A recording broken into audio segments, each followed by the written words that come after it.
This is the S.H.Figuarts Tobey Maguire Spider-Man, one of the best Tobey Spidey figures to exist. From the details to the articulation, this figure brings the ultimate experience to fans of the iconic Raimi trilogy. Let's talk about it.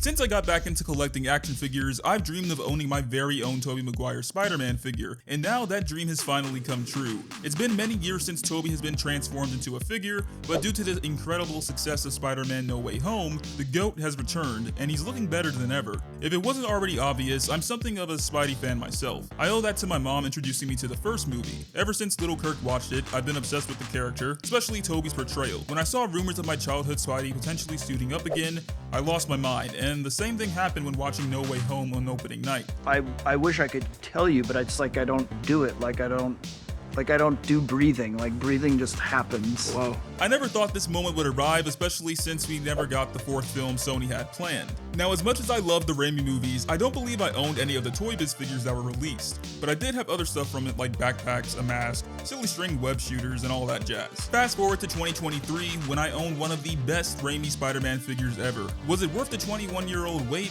Let's take a look and see. While the packaging isn't the main highlight of this figure, I always look forward to the design and how well it fits with the figure inside. Like most cases with SHF, we get a compact, easy to store box, and this one is inspired by Tobey's suit design with the red and blue, plus the hexagon pattern.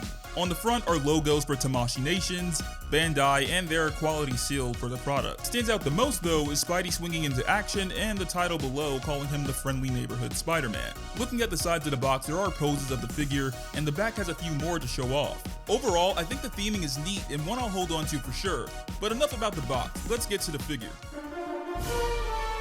21 years later, or 2 years later if you want to consider the wait from No Way Home, all I have to say is, This is something else. From head to toe, the figure is everything a Raimi fan could want in an all-new Tobey figure. This version of Tobey is based on the look in No Way Home, but although there are some slight detail changes, it's the suit we got during the good old days. So far in my experience with SHF figures, the head sculpts have been good, and Tobey is no exception. Just look at all the textures like the web lines and the hexagonal patterns filling in those red parts. The web lines are also painted in this nice silver color, which really adds that extra bit of shine and looks accurate to what was on screen.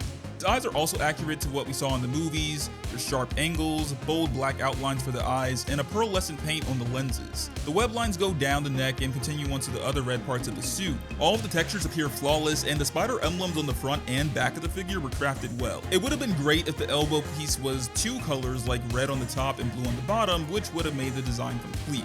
Perhaps my eyes are playing tricks on me, but the blue parts appear to have some shaded areas, which is some added detail I can appreciate. The sculpting work on the legs and boots look terrific because there's more of the hexagon pattern, and the fact that the boots curve upward is a nice attention to detail. However, I do have a big problem when it comes to this SHF figure. See you, chump.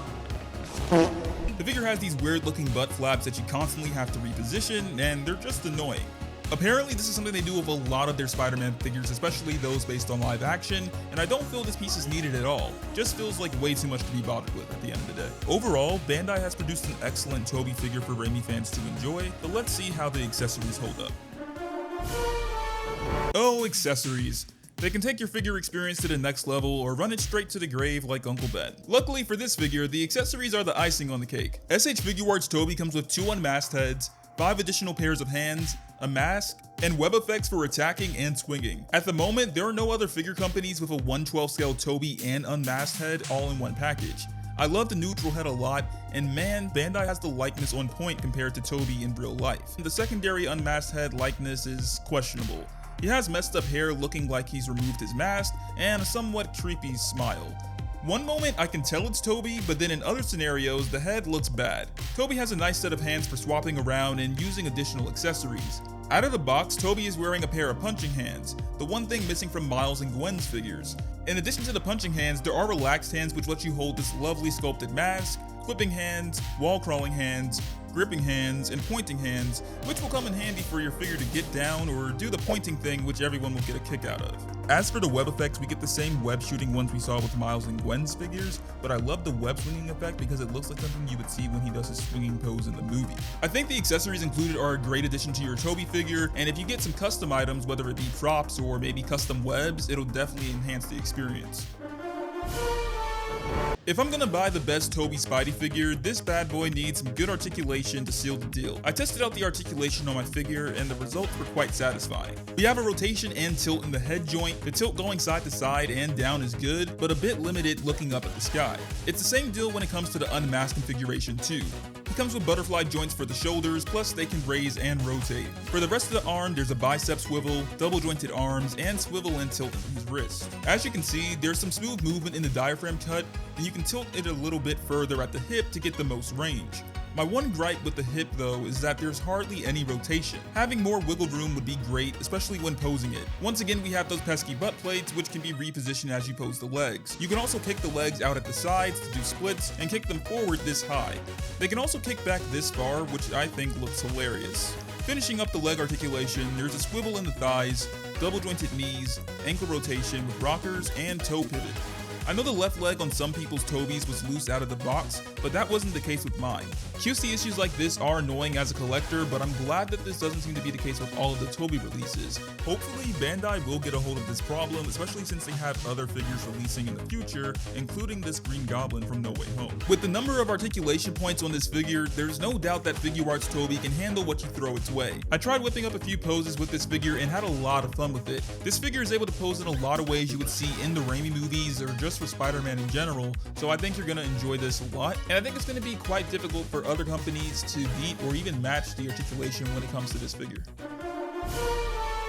After experiencing S.H.Figuarts Tobey for the first time, I can agree with the collecting community that this is the best Tobey figure to date. Seriously, if you have the opportunity to get this, do it. If I could travel in time, I would take this figure and give it to my younger self because he'd love this figure so much. May have a couple of gripes with this figure like the creepy unmasked head and the elbows, but those problems are forgotten due to how much joy this figure brings me. That's what matters the most to me as a collector. Simply take my time to collect the figs that interest me and enjoy them to the fullest. Without a doubt, SHF Tobey will be my pocket fig for quite some time and contender for figure of the year as well. There's just a lot of time and effort that went into this figure, and it's something that a lot of fans of Spider-Man and the Raimi movies can appreciate. If you're watching this and you have this figure, or maybe you're thinking of picking it up, let me know what you think about it. Also, if you enjoyed this review, be sure to drop a like, share, and subscribe. Otherwise, I'm gonna put some dirt in your eye. I'll catch you all in the next one. Peace out.